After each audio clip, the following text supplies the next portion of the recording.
Hai, hari ini aku kedatangan laptop 10 jutaan dengan spesifikasi cukup gahar. Apakah bisa dipakai ngegame? Langsung aja kita bahas. Sebagai laptop yang memiliki spesifikasi cakep, desain laptopnya terbilang simple, layaknya kebanyakan laptop. Bisa dibilang mirip dengan laptop HP 4 jutaan yang belum lama ini aku review. Bahkan dimensinya sama, hanya berbeda ketebalan yaitu 2 mm lebih tipis. Seperti biasa, logo HP ditaruh di bagian tengah bodi serta di bawah layar. Pada sisi kanan terdapat port charger, HDMI, 2 USB, 1 USB Type-C, dan 1 jack audio microphone combo 3,5 mm. Pada sisi kiri hanya ada SD card reader. RJ45 untuk LAN dihilangkan sehingga kalian harus membeli USB to RJ45 converter jika ingin menggunakan koneksi LAN. Menurutku dihilangkan karena laptop ini dibuat tipis. Pada bagian bawah terdapat lubang untuk pembuangan panas yang memanjang, serta rubber feet pada sisi atas dan bawah supaya laptop tidak mudah bergeser saat digunakan. Keyboard pada laptop ini menggunakan layout 75%. Pada keyboardnya kita diberikan LED backlight berwarna putih. Tidak terlalu terang tapi sudah cukup membantu ketika mengetik dalam ruangan redup. Di bagian bawah keyboard terdapat trackpad yang besar, buat penggunaan sehari-hari terbilang nyaman. Desain kliknya pun dibuat menyatu sehingga terlihat clean. Pada bagian atas keyboard terdapat tombol power dan dual speaker yang memanjang sampai ke ujung bodi. Volume yang dihasilkan terbilang kencang, tapi di volume tinggi suaranya mulai pecah. Kualitas speaker biasa banget untuk laptop di harga 10 jutaan, bass pun tipis dan lumayan pecah. Memiliki ukuran layar 14 inch dengan resolusi Full HD berpanel IPS. Bezel pada kiri dan kanan layar terbilang tipis, tapi bezel atas bawah masih tebal karena ada logo serta kamera. Laptop ini tidak dibekali anti-glare, sehingga saat penggunaan di ruangan terang, monitornya akan memantul dan itu cukup mengganggu.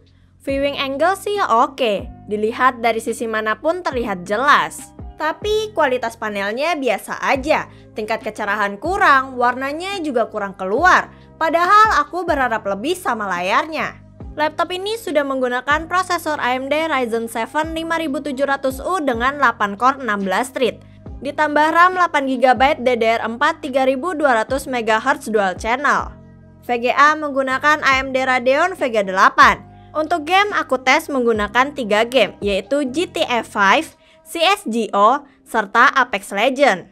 Pada GTA 5 kita bisa mendapatkan FPS 50-60 di settingan rata kiri dengan resolusi 1280x720.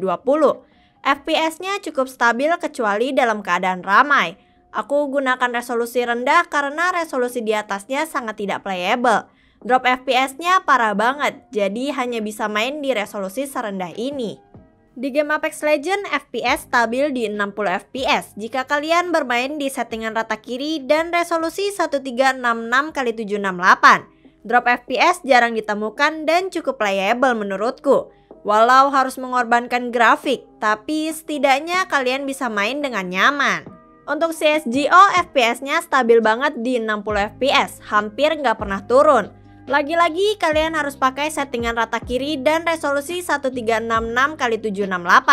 Satu lagi, pastiin nyalain VSync, karena kalau nggak dinyalain FPS-nya memang bisa tembus 100 lebih. Tapi dropnya itu bisa sampai 10 fps dan sering banget, jadi nggak playable. Lebih enak main di 60 fps tapi stabil deh. Pada semua tes game, kipas dari laptopnya terbilang berisik karena harus mendinginkan suhu yang mencapai 70 derajat. Cukup jauh jika dibanding dalam keadaan idle yang hanya 45 derajat. Saat aku coba benchmark di Cinebench R15, pada OpenGL mendapatkan FPS 48,22, sedangkan skor CPU yang diraih adalah 848 CB. Kalau buat editing video di Premiere Pro sih agak berat ya. Bisa kalau maksa, tapi perlu ekstra sabar. Kalau mau aman bisa pakai Vegas Pro, karena udah aku coba dan sangat lancar. Untuk Corel dan Photoshop masih aman dan enjoy. SSD menggunakan NVMe 512GB dengan kecepatan read 2500 Mbps dan 1700 Mbps write. Booting dan loading aplikasi jelas ngebut. Laptop ini juga dibekali webcam 720p dan dual array digital microphone. Kualitas webcamnya ya begitulah. Kalau dalam keadaan low light parah banget, noise-nya nggak ketolong. Untuk mikrofon terbilang jernih dan minim noise. Cukuplah buat kebutuhan Zoom atau Google Meet. Nah, ini pakai lampu ruangan aja kayak gini guys hasilnya. Mikrofonnya belum tahu Pak, ini saya belum dengar gimana. Iya, hasil dari mikrofon. Ya di luar juga berisik ya, ada motor tuh, ada motor lewat, terus sebelah juga lumayan berisik ya guys. Jadi kita nanti lihat bagaimana hasil dari mikrofonnya. Sudah 1 menit guys. Ketahanan baterai lumayan aja. 1 jam pemakaian ngetik dan buka YouTube berkurang 30%. Dan pemakaian 2 jam berkurang 65%. Cuma ngecharge-nya agak lama sih. 50% ke 70% perlu waktu 27 menit. Begitu juga 70% ke 90% butuh waktu 27 menit.